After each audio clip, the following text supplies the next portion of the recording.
हाँ भाई योद्धव, तुम्हारे आरपीएससी ग्रेड फर्स्ट का जो एग्ज़ाम 31 मई से और जून में जो होने वाला है, उसका जो सिलेबस दिया गया है उसमें थोड़ा सा चेंजेज किया गया है। वो थोड़ा सा क्या सिलेबस में चेंजेज किया गया है वो मैं बता देता हूँ, और उसमें क्या क्या पॉसिबिलिटीज जो है आगे पैटर्न में बन सकती हैं, किस टाइप के और क्वेश्चंस तुम्हारे इंक्रीज हो सकते हैं, वो मैं थोड़ा सा बता देता हूँ। तो ध्यान दीजिए, ये तुम्हारा जो सिलेबस है इसमें 11-12 का जो सेक्शन है उसमें कोई चेंजेज जो है नहीं किए गए हैं। ये वाला पोर्शन तुम्हारा है सेम है। ग्रेजुएशन वाला जो तुम्हारा पोर्शन है वो भी तुम्हारा सेम है, उसमें भी कोई चेंजेज नहीं किए गए हैं। ठीक है। जो मेनली चेंजेज तुम्हारे किए गए हैं वो तुम्हारे पोस्ट ग्रेजुएशन वाले पार्ट में किए गए हैं। मैक्सिमम जो चेंजेज किए गए हैं वो पोस्ट ग्रेजुएशन वाले पार्ट में किए गए हैं। ठीक है। जैसा कि एक तो ये है, वेक्टर कैलकुलस जो है वो ऐड किया गया है। वेक्टर कैलकुलस ऐड किया गया है।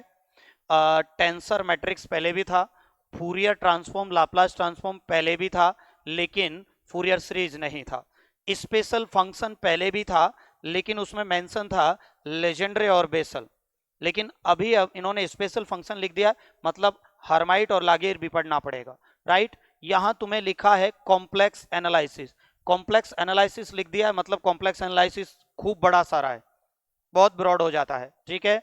यहां इन्होंने प्रोबेबिलिटी के बारे में भी लिखा है और रैंडम वॉक भी इंक्लूड कर दिया है स्टैटिस्टिकल में।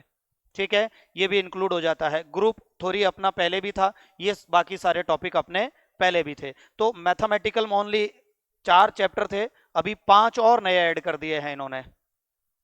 ठीक है। तो मैथमेटिकल फिजिक्स का सिलेबस ये तुम्हारा डबल हो गया है, पहले तो नए के बराबर था तुम्हारा। ठीक है। एक ये वाली बात।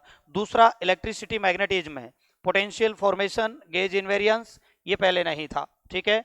इलेक्ट्रोमैग्नेटिक वेव फ्री स्पेस में था, डाइलेक्ट्रिक में और कंडक्टर में नहीं था। अब डाइलेक्ट्रिक में तो चलो ठीक बात है, लेकिन कंडक्टर में इलेक्ट्रोमैग्नेटिक वेव बड़ा चैप्टर इंक्लूड हो जाता है। ठीक है। Moving charge, radiation, wave guide, ये बाकी पार्ट अपना पहले भी था। ठीक है।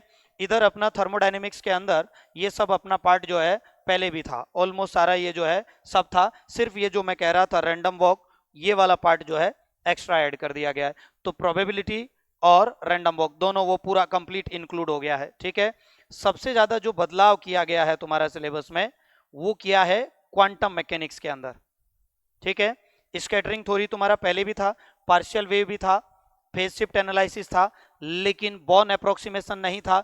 लेकिन रिसेंट एग्जाम में बॉर्न अप्रोक्सीमेशन का क्वेश्चन आया है, तो मतलब बॉर्न अप्रोक्सीमेशन भी तुम्हें इंक्लूड ही मानिएगा उसको भी। राइट।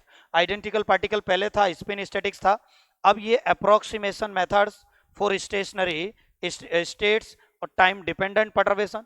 यहाँ अप्रोक्सीमेशन मेथड में तुम्हारा परटर्वेशन, वेरिएशन, डब्ल्यू के भी, टाइम डिपेंडेंट परटर्वेशन भी आ गया, रिलेटिविस्टिक क्वांटम मैकेनिक्स भी आ गया, केजी इक्वेशन, ड्राक इक्वेशन, और semi classical theory of radiation, ये सारा का सारा पार्ट आ गया है। तो ये पूरा क्वांटम मैकेनिक्स वही नेट और असिस्टेंट प्रोफेसर के सिलेबस जितना हो गया। क्वांटम मैकेनिक्स 1.5 गुना हो गया है, मैथमेटिकल डबल हो गया है। राइट। इधर अपने पास जो है ये वाला पार्ट इलेक्ट्रॉनिक्स में पहले भी था, लेकिन नेक्स्ट जो नया ऐड किया है AD to D A converter add किया गया है और ऑप्टो इलेक्ट्रॉनिक डिवाइसेज ऐड किया गया है। राइट। इधर जो तुम्हारा एटॉमिक वाला पार्ट था, ये वाला और सॉलिड वाला, ये सेम है, इसमें कोई चेंजेस नहीं किए हैं। ये पार्ट वही है जो पहले था, इसमें कोई चेंजेस नहीं किए हैं। न्यूक्लियर फिजिक्स के अंदर ये अपने पास देखिए, न्यूक्लियर फिजिक्स का जो पार्ट है उसके अंदर तुम्हारा ड्यूट्रॉन प्रॉब्लम जो है वो ऐड किया गया है। Cell model, collective model, charge particle interaction, ये पहले भी था, बच्चे पढ़े नहीं हो अलग बात है। ठीक है। ये सब पढ़ाया हुआ है मैंने, पहले भी था। यहाँ जो अपने पास ऐड किया है वो ये न्यूक्लियर रिएक्शन ऐड किया है। ठीक है। ये वाला पार्ट एक्स्ट्रा ऐड किया है, बाकी ये सब पार्ट जो है वो पहले भी था न्यूक्लियर फिजिक्स में। राइट।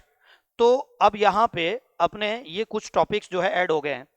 तो लास्ट टाइम लगभग 35-37 के आसपास क्वेश्चन आए थे एमएससी वाले पोर्शन से, लेकिन अब ये और पोर्शन इंक्रीज हो जाने की वजह से मेरे अकॉर्डिंग एमएससी के पोर्शन का वेटेज 45 to 50 क्वेश्चन आएगा।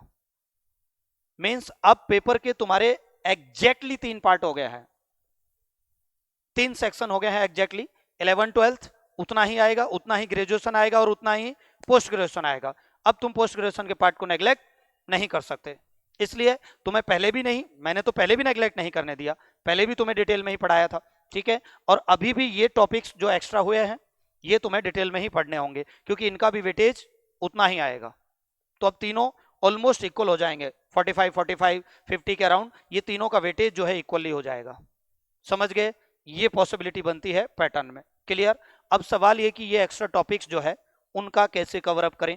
तो पहली बात तो ये कि ये एक्स्ट्रा टॉपिक जो है, जो बच्चे लास्ट वैकेंसी में पढ़े थे उनमें से कोई बच्चा अगर किसी बैच में रिपीट कर रहा है वापस से, तो उसमें तो पढ़ाए जाएंगे। करंट जो बैच चल रहा है उसमें तो पढ़ाए ही जाएंगे। तांडव बैच चल रहा है उसमें तो पढ़ाए जाएंगे। अगर मान लीजिए किसी भी बैच में नहीं है, तो जब ये वाले बैचेज जो है दिसंबर जनवरी तक कंप्लीट हो जाएंगे, तब उसके बाद जैसे लास्ट वैकेंसी में रिवीजन क्लास लगाया था, वैसे ही रिवीजन क्लास लगा के ये टॉपिक जो है मैं उन लास्ट वैकेंसी वाले बच्चों को भी पढ़ा दूंगा। मेरे लिए सब इंपॉर्टेंट है, ठीक है ना? नहीं समझे तुम मेरी भावनाओं को? मैं चाहता हूं कि सिर्फ ये हमारे KVS, ये फर्स्ट ग्रेड, इन सब में से लेके तुम लोग रिजल्ट ले जाओ कैसे भी करके, वो जरूरी है, ठीक है। बट थोड़ा टाइम का इश्यू है, तो पहले ये जो बैचेज चल रहे हैं इनको जनवरी तक ये कंप्लीट हो जाए, उसके बाद भी टाइम रहेगा तुम्हारे पास मई तक।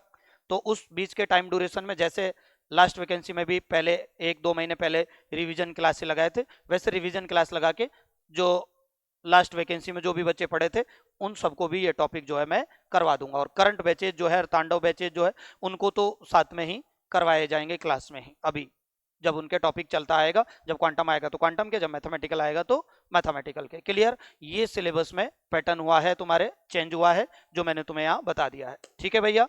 ओके, लग जाइएगा, ऐसा मौका नहीं आएगा। ठीक है? अपने को रिजल्ट निकालना है कैसे भी करके। ठीक है योद्धाओ? ओके, राधे राधे।